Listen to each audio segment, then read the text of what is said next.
Building 3D shoulders does not have to be difficult. You just need to stick to a solid program and use good muscle building principles. Today I'm going to show you exactly how to show up to the family barbecue with the best looking shoulders on the block. Welcome to another episode of Muscle Building Techniques.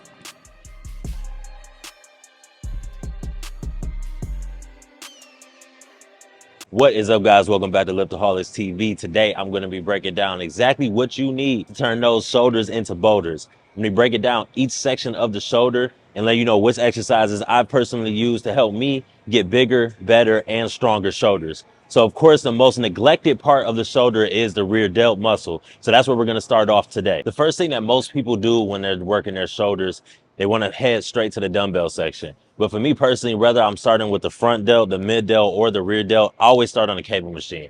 I find that I can create the most tension on the cable machine, a lot more than dumbbells, a lot more than barbells. Cable machine forces you to keep that tension on whatever targeted muscle group that you're using. So to kick off the workout with rear delts, we're gonna start with the cross cable rear delt fly, which is one of my personal favorite exercises to use to grow my rear delt. And I have a lot of connection with this exercise, so that's why I always run to this. And a lot of times I might mix up the exercise order a little bit. So obviously if I come over here and I do some rear delts first, some front delts, once I go over to the pressing motions, I'm not going to have as much energy as I would if I would start off with the pressing motions. So you might get a little lighter weight, but that's all right. The goal when I come in here is always to just create the most tension on the targeted muscle group. It doesn't necessarily have to be the heaviest. Now, if it's a day where I've hit a heavier weight or, I've done more than normal, then that's cool. But as long as I'm feeling that muscle group today, the shoulders, as long as I feel like my shoulders are just taxed when I leave here, then the workout has done its job. The best way I'm gonna maximize the exercise is making sure that not only my elbow position stays the same,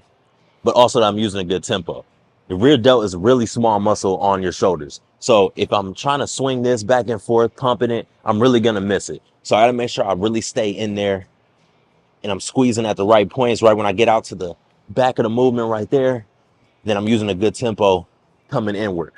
What is up, guys? It's Marlon here, just reminding you guys that if you're liking the video, if you're feeling the channel, go ahead and make sure you hit that like button and that subscribe button. This will only further help me understand what kind of content you guys are feeling, what you guys are vibing with, and which ones you are not. But make sure you don't get out of here without hitting that subscribe button. That is only gonna help and push the channel a little bit further.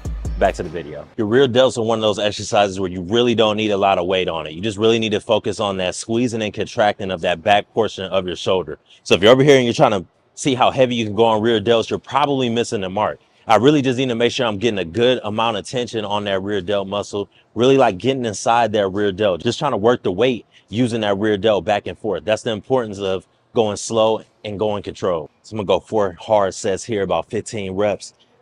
I'm gonna make sure I'm really kicking in that rear delt. Then we're gonna put in another rear delt exercise after this.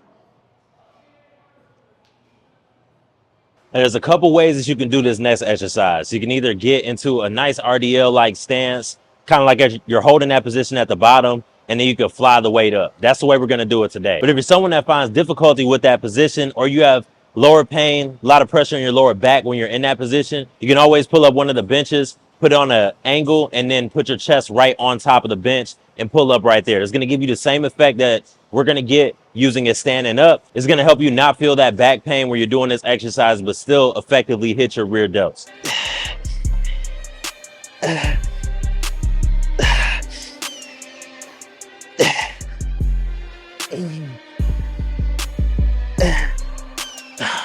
Whenever you're trying to grow your shoulders, you have to make sure you're getting a lot of volume in. You're trying to put tension on 3 different sections of your shoulders. Each position is going to give you a little bit more tension in a different area, even though you are working the entire shoulder muscle at the same time. But you got to get that volume in. So anything I'm doing, even if I can go 5 or 10 pounds heavier, I'm making sure I get that volume up. I want 15 to 20 really good reps each set so I can make sure I exhaust that muscle group.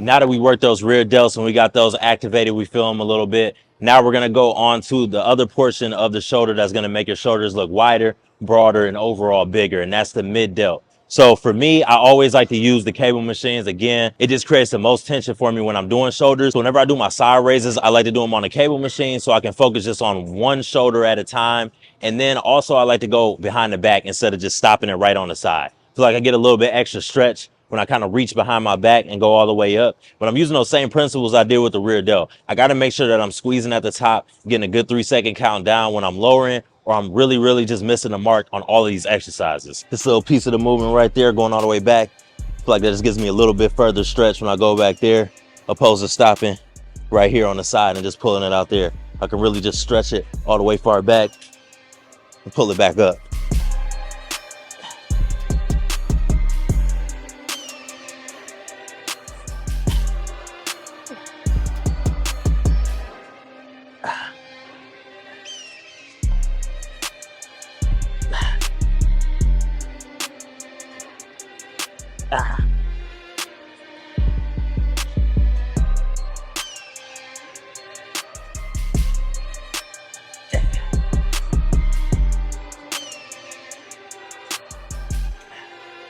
While we're over here, we might as well just get in a set of upright rows too. Just bringing the bar right up in here, getting our elbows up, get that nice tension right in the trap muscle. I always like to superset things, otherwise I keep the energy high, but heart rate is still going, and I'm never really giving myself that much of a break. I always like to test and see how strong I am when I'm tired. Anybody can come in here fresh and, lift heavy weight or get a large amount of reps, but I'm trying to get that high rep count when I'm fatigued, when I'm tired, when that muscle is exhausted. I'm not trying to sit here and rest for 5 minutes in between sets to save myself. I want to get my shoulders as tired as humanly possible. That way I leave out of here a different way than when I walked in.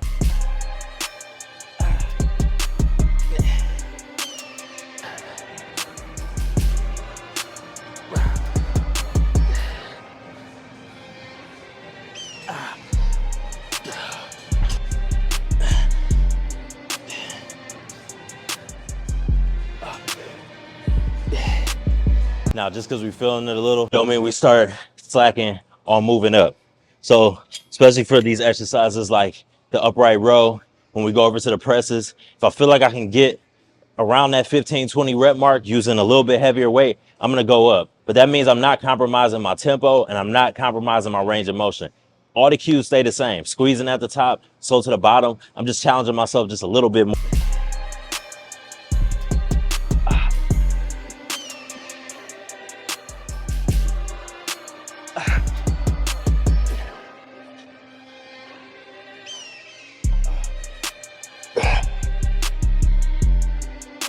Whenever I'm doing exercises standing up like the ones we just came from, there's always a slight possibility that I could be swinging my body using momentum to lift up the weight, because obviously I'm standing up, and if I get tired, my body's first natural reaction is use my legs to help me get the weight up. But over here, when I'm sitting down and I'm working my mid delt, or even if I'm doing front raises, side raises, bicep curls, whatever you want to call it, it's a lot harder to swing my body on this seat unless I'm really trying to emphasize on using momentum to push the weight. If I got my back leaned up against the seat nicely and I got a good comfortable position and my body's stable, I should be able to just really focus in on that targeted muscle group. So that's what we're going to do right here with these side raises right now.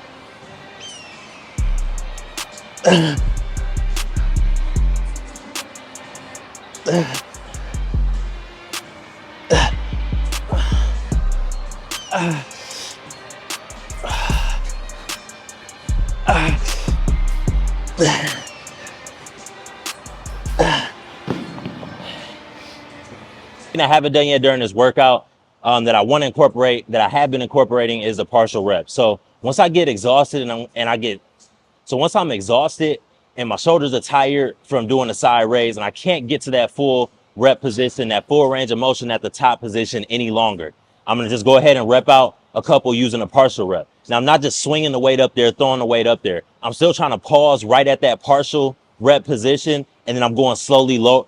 Then I'm slowly lowering it right back to the starting position. I don't want to just pump up the weight. That's kind of defeating the purpose of getting the partial rep in at the back end of your set. That's one thing that I've been incorporating recently, especially when doing side raises with the dumbbells, is getting that partial rep once I can no longer get to that full rep position any longer.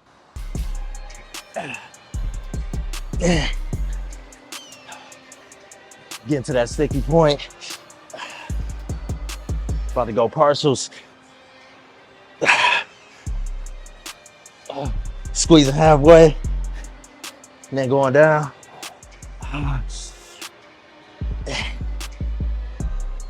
Gotta really fight through, fight through.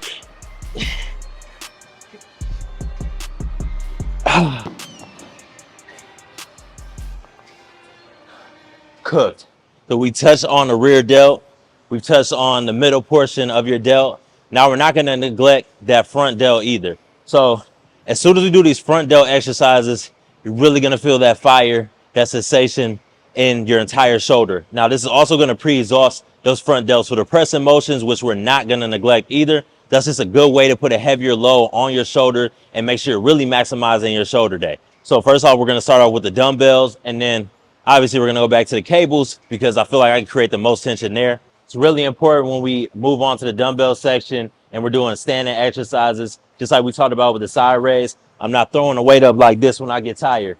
That's not gonna help me keep the tension on my front delts. Need to make sure I got a stable body position, and I'm really just working on that mind muscle connection, trying to pull the weight up with the front portion of my delt and not my body. Once I get tired, it's really easy to start swinging and throwing the weight, but we're not doing that. If you want to add the partial reps in the back end of this exercise too, that's nothing wrong with that at all. You just want to make sure that you're working that front delt and trying to keep the tension on that front delt and not relieving it all by swinging.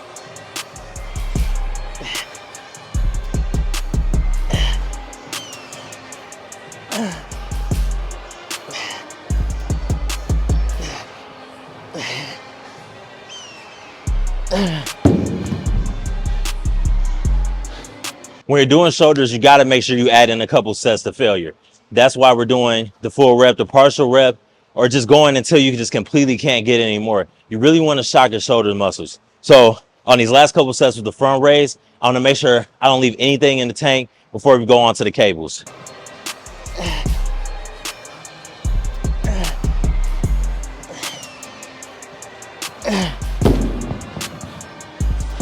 One thing I can do that I can't do with the dumbbells, or I should say it's easier to do with the cables than it is with the dumbbells, is I can take this arm, whatever working arm that I'm using, and I can push it a little bit further back when I'm on the cable machine. That's how I don't have the weight stuck right in front of me and pulling it from here. I can kind of step to the side and take a step forward and then let this cable machine do a lot of the stretching out for me. So now I got it all the way out here. Once I pull it up, I can come all the way down a little bit behind my body instead of stopping it right here and pushing it up. That's gonna help me get a little bit more tension on that front delt than I would with the dumbbells.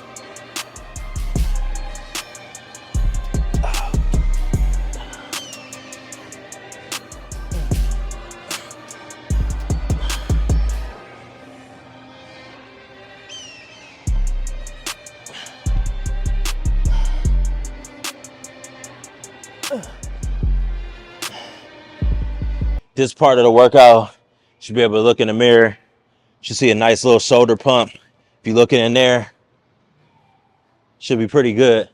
I don't have a mirror in front of me, but I'm imagining it's pretty good. It feels pretty good. But if you're not feeling that pump, if you look in the mirror and you just look flat, you need to rethink how you're working out. Your intensity is lacking. You need to make sure you're squeezing and contracting your shoulder muscle. You should have a really nice pump after doing 3, 4, 5 different exercises on the same muscle group. You got to shock whatever muscle that you're working in order for it to grow. If you're just lethargically going through the motions, just picking up the weight back and forth, not using the full range of motion, then it's not going to help you grow. Every workout, every session should have a high intensity, or you're not going to see the results you're looking for. All right, this for me is the most exciting part of the workout. Get to come over here and push a little bit heavier weight. Now, obviously, we just broke down literally front, mid, and rear delt exercises. So I'm not going to press as much weight as I would if I were to just walk in here fresh off the street, warm up a little bit, and then get to pressing the weight. But that's okay, because the whole point of the workout is just to create as much tension as possible on our shoulders. You know, on a good day, I could probably press some 90s, 95s, but today we're probably not even going to go that high. A couple different ways that I do the military press. So I'm going to show you all 3 ways, back to back to back, and I'm going to give you a couple tips to make sure you're maximizing each one, whichever one you decide to use. I think they're all really good in their own special way, but see which one works for you and which one you feel the most tension on your next shoulder day. Now, the first one that I like to use, which you really don't need a lot of weight for, which you can probably drop down your rep weight for, on this one you don't really need that much weight, is the Arnold press. So that's going to help me put a little bit more tension on the front delt in the middle of each rep. So as soon as I come down, I'm twisting and turning, and then I'm pressing back out here, and then I'm pushing right back up. It's a good variation for the dumbbell shoulder press. I always like to put these in every now and then just to confuse and shock the muscle a little bit differently than I would with the traditional military press. Guys, this one just puts a little slight twist on the traditional military press. So while I'm working one arm, I'm gonna keep the other one raised up in the air. So I went up a little bit in weight for this one because I don't got to get that twisting motion in the front, but it is definitely going to be a challenge if you're not used to holding that weight at that top position while repping another arm. It's a really good variation. I just started using it like last year. Made me wonder why I didn't use it earlier. So make sure you try using this one your next shoulder day. Drop a comment, let me know how it feels. Now this one is just the traditional military press. So if you're not feeling the Arnold press, if holding one arm up while repping another is too difficult for you, just use the regular basic military press. So the only thing I want to do here is I want to make sure that I'm focusing on that eccentric portion of the movement, and I'm not cutting the reps short either. It's really easy when we're doing these shoulder exercises to just try and pump that weight right in this little section right here. It ain't doing nothing for you. You want to make sure you're getting all the way down in there and then pressing all the way up to the top. That's how you're going to maximize these dumbbell shoulder press exercises with whatever variation you're using. Just pick one of the three, or maybe you want to do a set of each to test and see how you feel. Whichever way you want to do it, just make sure you're using a full range of motion and you're focusing on that eccentric, especially if you're just going to use the double. I really want to make sure I'm getting all of every single rep when I'm doing it with both hands. That is it, guys, on how to build up bigger shoulder muscles. If you haven't already, make sure you hit that subscribe button and notification button before you get out of here. Drop a comment. Let me know how you liked the video. Let me know what you want to see in the future. I'll see you next time.